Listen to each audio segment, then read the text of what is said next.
미국의 캘리포니아에 사망의 골짜기 데스밸리라고 하는 사막지대가 있습니다. 사진 한번 보여주시죠. 네, 여기가 입구인데요. 이곳을 사망의 골짜기라고 부르는 이유가 있습니다. 그 지역은 완전 진짜 사막 지역이어서요. 웬만한 교통수단으로는 도저히 통과할 수 없는 그러한 곳이라고 합니다. 그런데 미국의 서부 개척 당시에 기차도 없고 자동차나 비행기도 없는 바로 그때에 사람들이 이곳을 지나려고 그렇게 많은 사람들이 애쓰고 가도 사막밖에 없는 바로 그러한 곳을 가려고 노력하다가 결국 그곳에서 대부분 다 죽음을 맞이했다라고 해서 이곳의 이름을 사망의 골짜기 데스밸리라고 합니다. 다음 사진 한번 보여주실까요? 이런 지역입니다. 저 같으면 출발도 안 할 것 같습니다. 그런데 여러분, 가도 사막뿐이고 물도 없는 이곳을 사람들이 지나가려고 한 이유가 있는데요. 그게 뭐냐면 캘리포니아에 금광이 있다는 소문 때문입니다. 그래서 많은 사람들이 일확천금을 꿈꾸고 이 죽음의 골짜기, 이 사막을 지나서 캘리포니아에 이르면 정말 그 엄청난 그 금은보화의 주인공이 된다라고 하는 생각을 가지고 그곳에 들어섰다가 물과 양식이 떨어지고 사막의 더위를 이기지 못하여 목숨을 잃고 말았다라고 합니다. 더군다나 사람들이 한참 목말라서 헤매고 있을 때, 저 경험하지 못했지만 신기루를 따라가다가 오히려 그곳으로 인해 죽음을 재촉하기도 했다고 합니다. 그물 쫓아 사막에 들어섰다가 신기루를 쫓아 헤매기며 죽어가는 바로 이곳 사망의 골짜기가 어쩌면 오늘날 우리들의 인생과 비슷하지 않나라고 하는 생각을 해보게 됩니다. 여러분, 우리가 사는 이 세상에는 정말 우리의 타는 목마름을 해결해 줄 수 있는 곳이 아무것도 없습니다. 저는 이제 싱가포르에서 처음 2월, 3월, 4월을 지내보는데요. 제가 1월 말에 들어왔을 때만 해도 그래도 아침 저녁으로는 선선하고 낮에 그래도 다닐만 했었는데 오늘 아침에도 교회에 오는데요. 버스 내려가지고 교회까지 걸어오는데요. 땀으로 멱을 감았습니다. 근데 지금 벌써 이러니 5월이 제일 덥다고 말씀을 들었는데 저의 타는 목마름을 과연 누가 해결해 줄 수 있을까요? 여러분, 우리의 이 목마름은 그 누구도 해결해 줄 수 없습니다. 정치, 권세, 문화, 예술, 여러분 다 그럴듯하게 보이지만 진정으로 우리의 목마름을 해결해 줄 수 있는 것은 아무것도 없습니다. 마치 신기루처럼 한 시대를 풍미하던 사상이나 학문이나 문화 같은 것들요, 한 시대의 산물에 불과합니다. 영원한 것은 아무것도 없습니다. 오늘은 예수님께서 나귀를 타시고 예루살렘 성에 입성하실 때에 사람들이 손에 종려나무 가지를 들고 흔들면서 호산나 다윗의 자손이여 가장 높은 곳에서 호산나를 외쳤었던 바로 그 종려 주일입니다. 우리의 오랜 목마름을 진정으로 해결해 주실 수 있는 바로 그분 예수님. 오늘은 우리 예수님에 대해서 이사야의 말씀을 바탕으로 함께 은혜를 나눠보고자 합니다. 오늘 성경 본문 이사야서는 총 66장까지 있는 대단히 분량이 많은 그러한 예언서입니다. 그래서 우리는 대예언서 혹은 대선지서라 그렇게 이야기를 하지요. 그런데 이사야서는 크게 세 부분으로 나누어집니다. 1장부터 39장까지를 제1 이사야, 그리고 40장부터 55장까지를 제2 이사야, 그리고 56장부터 마지막 66장까지를 제3 이사야라 그렇게 이야기합니다. 근데 여러분, 학자들은 뭐라고 이야기하냐면 아마 소위 동명이인 이사야들이 그때를 살면서 각각을 쓴 책들, 이사야서들을 모아서 총 66장에 달하는 한 권의 책으로 만든 것이 아닐까라고 하는 학자들도 있습니다. 그도 그럴 것이요. 1장부터 39장, 그리고 40장부터 55장, 56부터 66장으로 나누는 이유가 있는데요. 그 이유 중에 하나가 뭐냐면 내용입니다. 내용이 달라요. 첫 번째로 제1 이사야는 이스라엘 백성들을 향한 하나님의 경고의 말씀이 담겨져 있습니다. 그래서 1 이사야에서는 너희들 그렇게 믿으면 하나님이 너희들을 저주하시고 심지어는 멸하실 거야 라고 하는 경고의 메시지가 담겨져 있습니다. 그래서 1 이사야를 읽다 보면 너희가 드리는 예배를 내가 받지 않을 것이고 너희가 외치는 그 부르짖음을 내가 듣지 않을 것이고 라고 하는 말씀들이 1 이사야 1장부터 39장 안에 담겨져 있습니다. 제2 이사야는요, 이제 나라의 멸망을 안고 포로 시대를 맞이한 이스라엘 백성들을 향한 하나님의 위로의 말씀이 담겨져 있습니다. 너희가 힘들지, 너희가 그렇게 사니까 힘들지, 괜찮아, 내가 너희와 함께 할 거야 라고 하는 그런 위로의 말씀들이 제2 이사야서에 담겨져 있습니다. 제3 이사야서는 포로기를 끝내고 포로 귀한 시대를 맞이하는 백성들을 향한 하나님의 구원의 말씀이 담겨져 있습니다. 그러니까 여러분, 내용도 다르고 제1 이사야는 바벨론한테 이스라엘이 멸망하기 전에 내용이고 제2 이사야는 멸망당한 이후 포로기 동안의 내용이고 제3 이사야는 포로 귀한 시대에 대한 이야기가 됩니다.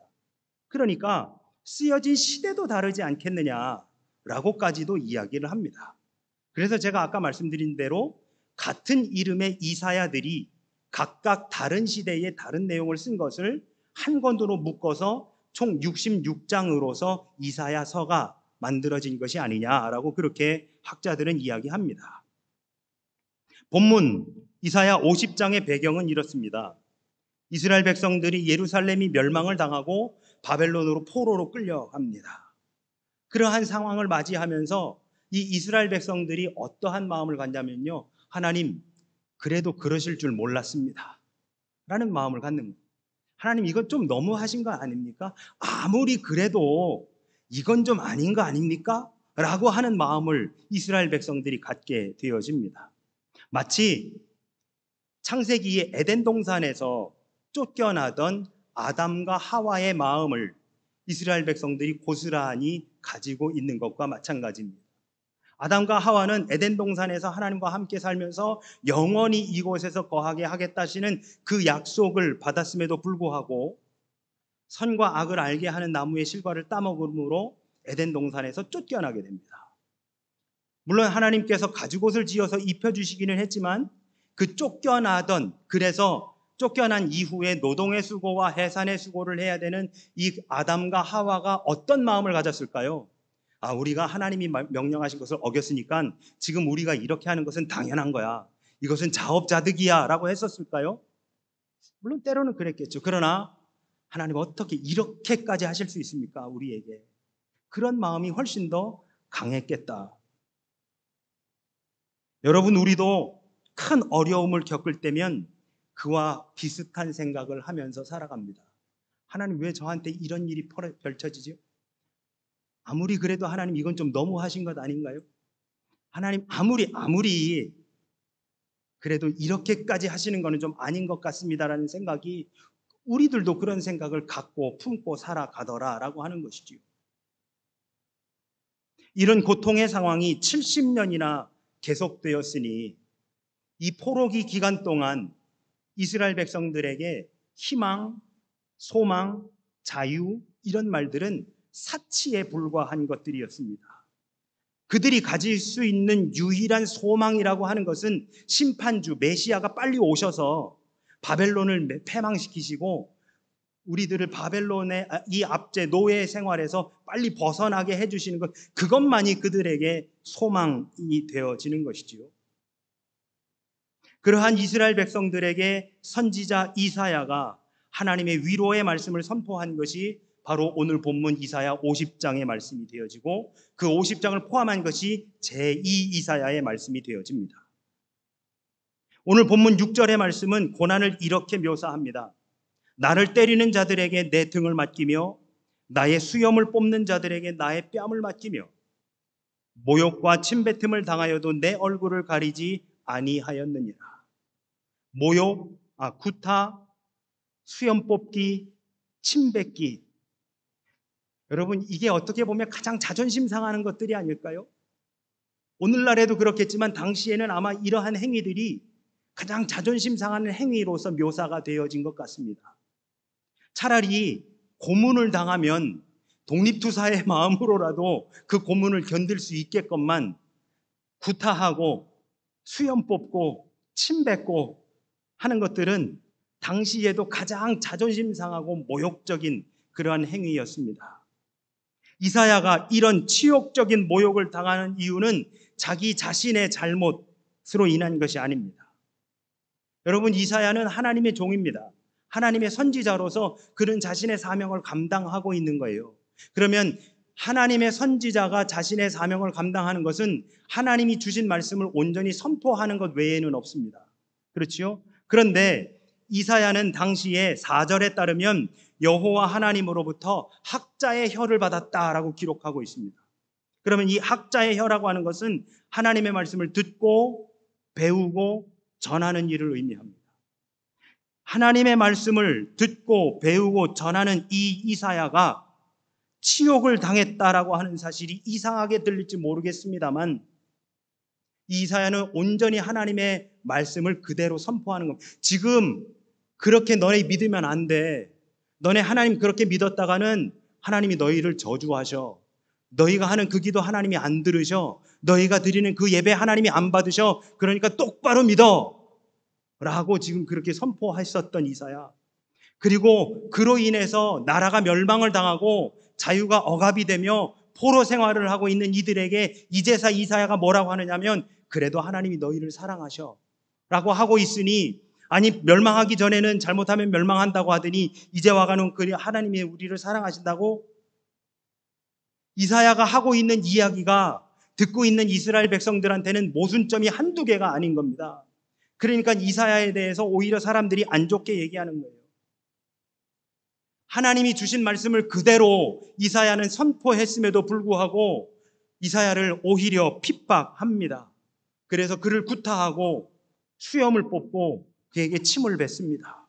그런데 여러분, 솔직히 우리끼리 말하면요, 우리들은요 여러분, 하나님의 말씀을 듣는다기보다는 우리가 듣고 싶어 하는 이야기들을 취사 선택해서 저장해서 그것을 우리가 쓰고 싶을 때 꺼내가지고 그냥 씁니다. 하나님 이렇게 말씀하셨잖아요.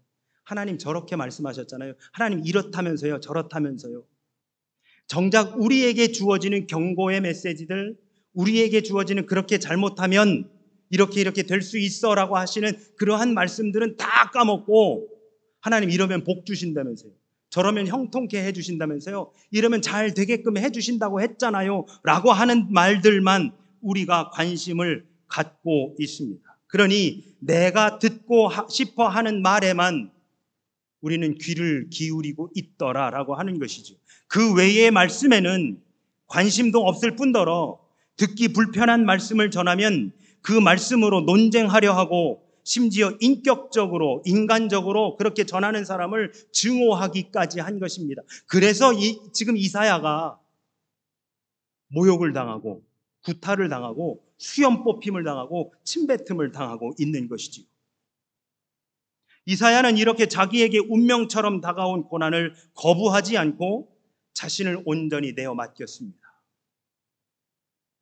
그래서 때르는 이에게 등을 맡기고 수염을 뽑는 이에게 뺨을 맡기고 침을 뱉는 이 앞에서 얼굴을 가리지 않았습니다. 고난과 모욕을 온몸으로 받아들였습니다. 그런데 7절에 따르면 그는 이런 일로 인해서 전혀 부끄러워하지 않았습니다. 그것을 수치로 여기지도 않았습니다. 7절입니다. 주 여호와께서 나를 도우심으로 내가 부끄러워하지 아니하고 내 얼굴을 부싯돌같이 굳게 하였으므로 내가 수치를 당하지 아니할 줄 아노라. 여러분, 우리는 조금만 기분 나쁜 말만 해도 성질을 냅니다. 억울하다고 생각하면 사생결단으로 덤벼듭니다. 남에게만이 아니라 가족들과도 조금만 불쾌하고 내 자존심을 건드리면 얼굴을 붉혀가면서 그런 일이 없음을 늘 신경이 날카롭게 세워져서 그렇게 대화하곤 합니다. 선한 일에, 거룩한 일에, 주님의 일에 날카로우면 좋겠지만 대개는 자신의 이해타산, 내 자존심 지키는 일에 그렇게 앞장서서 날카롭게 신경을 곤두세웁니다. 오늘 이사야의 상황 속에서 중요한 것은 자신의 인격과 의지에 의존한 것이 아니라 하나님을 전적으로 의지했다라고 하는 사실이지요.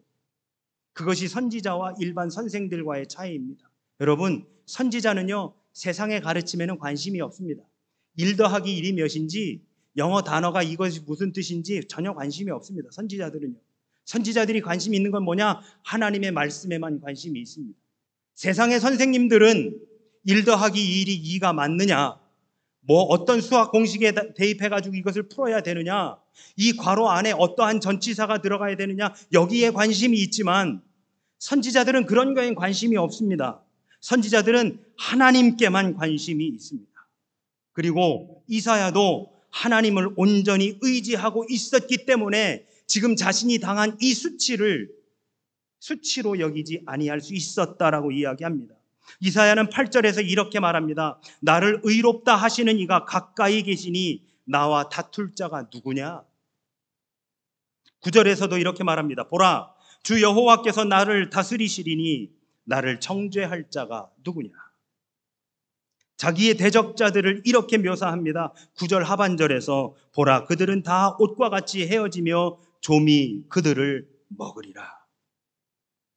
여러분, 결국 모든 인간들은 전부 다 해집니다. 좀에 먹힙니다. 아무도 여기에서 벗어나지 못합니다. 적대자들을 향한 이사야의 경고는 하나님을 믿지 않는 사람이나 하나님을 믿는 사람, 선한 사람이나 악한 사람 모두에게 다 적용이 되어지는 말씀입니다. 그래서 이사야는 삶을 다른 차원에서 해석했었던 것 같습니다. 이사야는 하나님과의 관계에 충실했습니다. 그래서 그는 하나님께 인정받으려 했지 사람에게 인정받으려 하지 않았다라고 하는 것이지요. 8절에서 이렇게 이야기합니다. 나를 의롭다 하시니가 가까이 계시니. 그는 하나님과 가까이 있는 것에만 집중했습니다. 하나님과 밀접한 관계를 맺고 있는 것에만 집중을 했습니다. 저는요, 여러분, 그 선대 목사님들이 하신 설교 말씀들 중에 해석하는 것이 굉장히 불편한 것들이 몇 가지가 있습니다. 그 중에 뭐냐면, 내가 하나님께 이만큼 드리면 하나님께서 막 3배, 4배 막 곱절로 채워주신 그러한 축복이 임할 줄로 믿습니다 라고 하는 그런 설교들이 저는 굉장히 불편합니다. 심지어는 여러분, 그렇게 하면 30배, 60배, 100배의 결실을 맺을 줄로 믿습니다 라고 하는 성경 해석들이 참 불편합니다.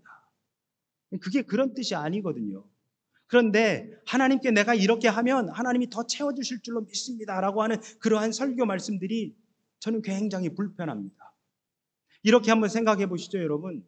주일날 가게 문을 닫고 그리고 교회에 오면 주일날 와야 됐던 손님들이 토요일날 더 많이 오고 월요일날 더 많이 와서 그 가게의 매상이 잔뜩 높아지는 그게 믿음일까요, 여러분? 그게 하나님의 법칙일까요? 우리 바람이지요. 근데 여러분, 우리는 뭐라고 기도하냐면, 하나님, 주일날 제가 문을 닫고 주일 성수하면 주일날 와야 되는 손님들이 토요일날도 오고 평일날도 오고 월요일날도 와가지고 오히려 매상이 갑절로 좋아지게 해주십시오. 여러분, 그건 거래 아닙니까? 거래? 하나님하고 거래하는 거예요. 제가 이렇게 하면 3배, 4배, 5배로 하나님 채워주십시오. 제가 이렇게 하면 하나님이 더 채워주십시오. 하나님하고 거래하는.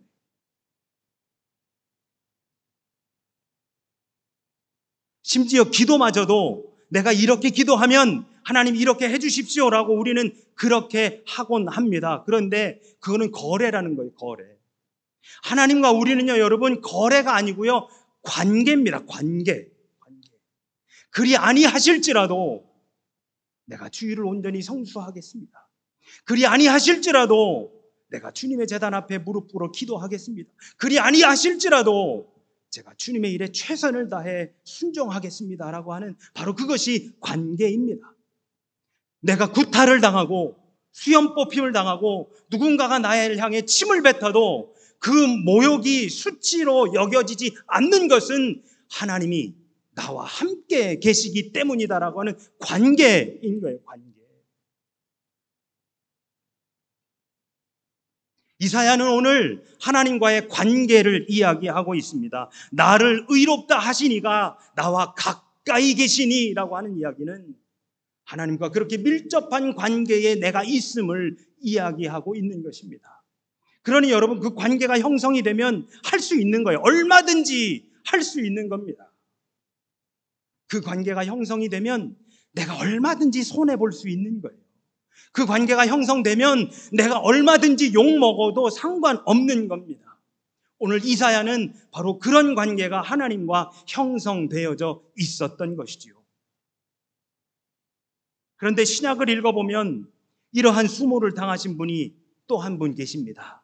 그렇습니다. 바로 우리 예수님이십니다.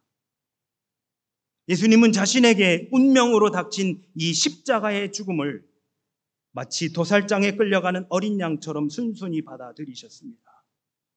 오늘 본문 6절에서 묘사하고 있는 그대로의 태도였습니다. 누가 오른편 뺨을 치거든 왼편을 돌려대고, 누가 너로 억지로 오리를 걷게 하면 십리를 함께 걸어가고, 겉옷을 달라 하면 속옷까지 내어주라. 죄가 없는 이가 십자가에서 처형당한다는 것은 억울하기 짝이 없는 일이었습니다. 그냥 구타 한번 당하고 수염 한번 뽑히고 침 한번 뱉음을 당하면 그러면 어떻게든 회복할 수 있지만, 십자가에 달린다는 것은 곧 이 세상에서의 삶을 마감하고 더 이상이 없다라고 하는 것이기 때문에 나름의 방식으로 저항할 만합니다. 그러나 우리 예수님은 당신을 그대로 다 내어주셨습니다. 왜 그러셨을까요? 우리 예수님이 왜 다 내어주셨을까요? 아버지, 이 잔을 내게서 옮기실 만하거든 옮겨달라고 기도하신 그분이 왜 그 십자가에서 당신을 다 내어주셨을까요? 하나님과 관계 때문입니다. 하나님과 그러한 관계를 맺고 계셨다라고 하는 것이지요. 여러분, 우리 예수님의 예루살렘 입성은 순환과 죽음의 길이었습니다. 그 길은 버림받는 길이요, 순환의 길이며 능욕의 길이고 고난받는 길입니다. 심지어는 하나님으로부터도 버림받는 것이 아니냐라고 생각될 수 있습니다. 그래서 그분은 십자가 위에서 엘리 엘리 라마 사박다니, 나의 하나님 어찌하여 나를 버리시나이까 라고까지 그렇게 외치셨습니다. 그러나 그 자리가 바로 하나님이 함께 계신 자리였습니다. 아니, 하나님 당신이 십자가에 달리신 바로 그 자리였습니다. 그리고 바로 그 자리에서 인류 구원의 역사가 비로소 시작되었습니다. 이러한 사실을 전혀 모르는 군중들은 그저 손에 종려나무 가지를 들고 흔들면서 외칩니다. 호산나를 외칩니다. 호산나를 외치고 소리 지르고 그분이 나귀를 타고 들어오시는 것을 환호합니다. 그런데 여러분, 그들을 바라보시는 예수님의 마음은 어떠셨을까요? 예수님은 알고 나귀를 타고 가십니다. 지금 내가 이렇게 들어가면 나는 고난당할 거라고, 나는 모욕을 당할 것이고 수치를 당할 것이고, 내가 이 길로 이렇게 들어가면 결국에는 죽음의 길로 가는 것이라는 것을 우리 예수님은 알고 계셨습니다. 그런데 그분을 맞이하는 사람들이요, 소리를 지르고 환호하고 휘파람을 불고 와, 그들을 바라보시는 예수님의 마음이 어떠셨을까요? 그리고 오늘 우리를 바라보시는 예수님은 어떤 마음이실까요? 마치 일확천금을 위해 사망의 골짜기를 향해 가는 것과 같은 우리들을 보며 예수님은 어떤 마음이실까요?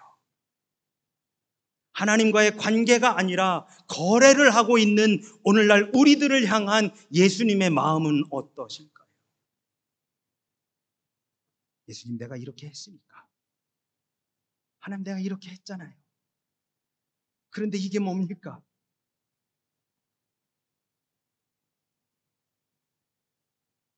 그러한 우리들을 바라보시는 예수님의 마음은 어떠실까요? 사랑하는 우리 영광의 성도 여러분, 우리는 모두 죄인이라는 사실을 잊지 마시기 바랍니다. 나 자신이 죄인이라는 사실을 망각하는 순간 우리는 복음이 아니라 율법으로 살아가게 되는 것입니다. 나 자신이 죄인이라는 사실을 망각하는 순간 그때부터는 주일날 교회 오는 것이 복음이 아니고 기쁨이 아니고 율법이 됩니다. 주일이니까 교회 가는 거고, 교회 왔으니까 헌금하는 거고, 교회 왔으니까 예배 드리는 거고, 찬양하는 거고, 기도하는 거지. 내가 죄인이라는 사실을 망각하는 순간 우리의 모든 신앙생활은 전부 다 율법이 되어집니다. 그렇게 된다면 어느 순간 우리의 마음속에는 기쁨과 감사가 아니라 당연함이 자리 잡게 됩니다. 예수님의 고난당하심이 당연하고, 그분이 십자가에 달리시는 것이 너무나 당연하고, 그분이 부활하심에 대해 아무런 은혜가 없습니다. 그분이 부활하셨다는 사실은 그저 책에 쓰여져 있는 글씨에 불과한 것이 되어지고 맙니다. 그냥 다 당연합니다. 다 당연합니다. 그러나 성경은 이렇게 말씀합니다. 로마서 5장 8절, 우리가 아직 죄인 되었을 때에 그리스도께서 우리를 위하여 죽으심으로 하나님께서 우리에 대한 자기의 사랑을 확증하셨느니라. 여러분, 우리는 죄인입니다. 우리는 죄인일 수밖에 없습니다. 아니, 우리가 죄인이어야 합니다. 그분이 이 땅에 오신 것은, 이 땅에 예수님께서 오신 것은 이 땅에 죄인된 모든 사람들을 구원하시기 위함입니다. 마가복음 2장 17절은 이렇게 말씀합니다. 나는 의인을 부르러 온 것이 아니요 죄인을 부르러 왔노라. 그 주님의 부르심에 나의 죄인됨을 고백하며 나아갈 때에 비로소 우리는 율법으로 사는 것이 아니라 복음으로 살게 되는 것입니다. 십자가에 달리신 주님이 나 때문에 십자가를 지신 것이 되어집니다.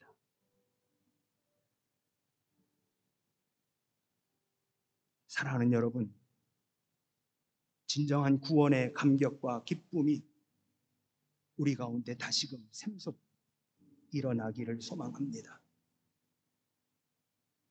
내가 죄인 되었음을 고백하는 순간 다시 한번 예수님이 십자가에 달리신 그 사건이 나로 일한 것이 바로 그러한 기쁨과 감격이 우리들 가운데 회복되어지기를 원합니다.